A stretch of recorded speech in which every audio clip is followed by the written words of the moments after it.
puzzle cube assembly time. So I've hit a new assembly, like this. I'm going to choose what's my base piece. For puzzle, I mean, how did you arrange it? Mine is, I just punched my microphone.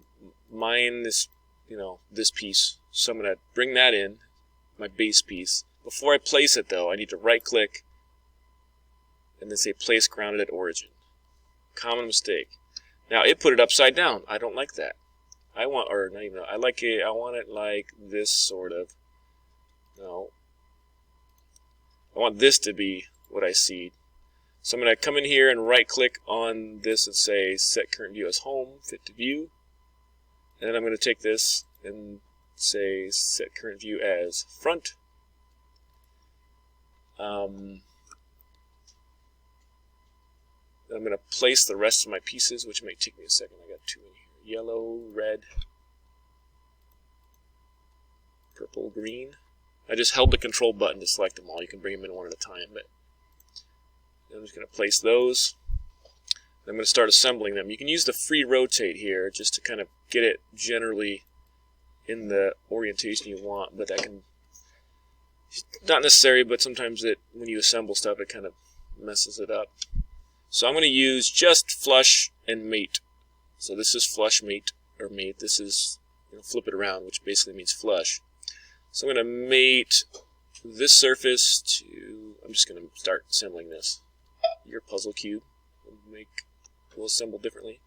Hit apply. I want to mate this with this.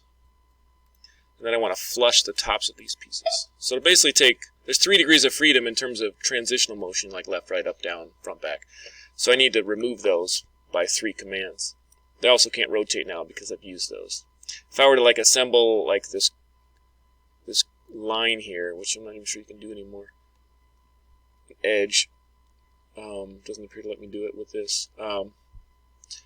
It would still be able to spin. I don't want that. Let's see, I'm going to do the yellow piece next, so I'm just going to try to do this without free rotating it. Just don't free rotate that first piece, it'll mess you up. This needs to mate to this, and then see if I can remember how my own puzzle works. I have to click cancel to be able to free move it. Now, no matter where I move it, it's still going to be flush or mated to that.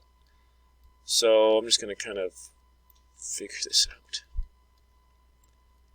It needs to go like that. So I'm going to try mating this to this and see what happens. Okay, that worked.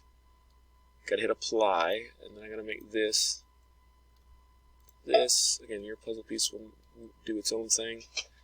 Apply. Now, all the degrees of freedom are removed. I can check that later too. Now I need to put the purple piece in, constrain this to this. I have no idea what it did there. Let's see. What did you do? Oh, okay. I think it's fine. Oh my goodness.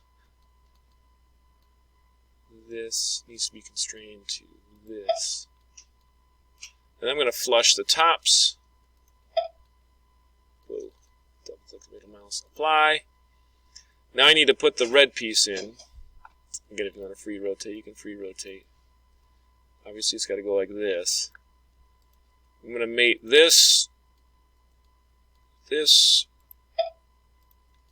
I'm going to mate this, that,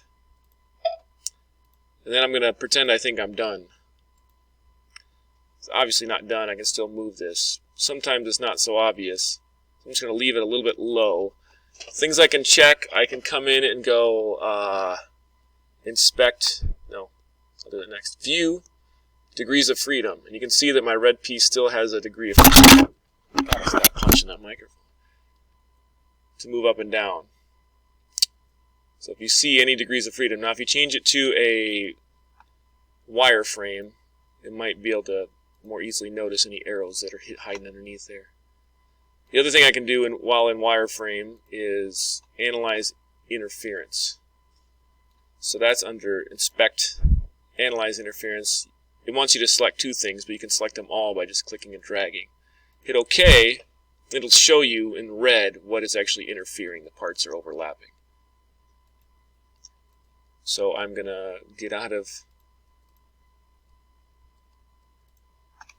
the wireframe view. I'm going to go back to my assembly, constrain, and I could mate the two, but I'd have to rotate it, so I'm just going to be lazy and flush the tops. Could have chose the yellow one. If one of those is wrong, then Nick would go along with it and be wrong.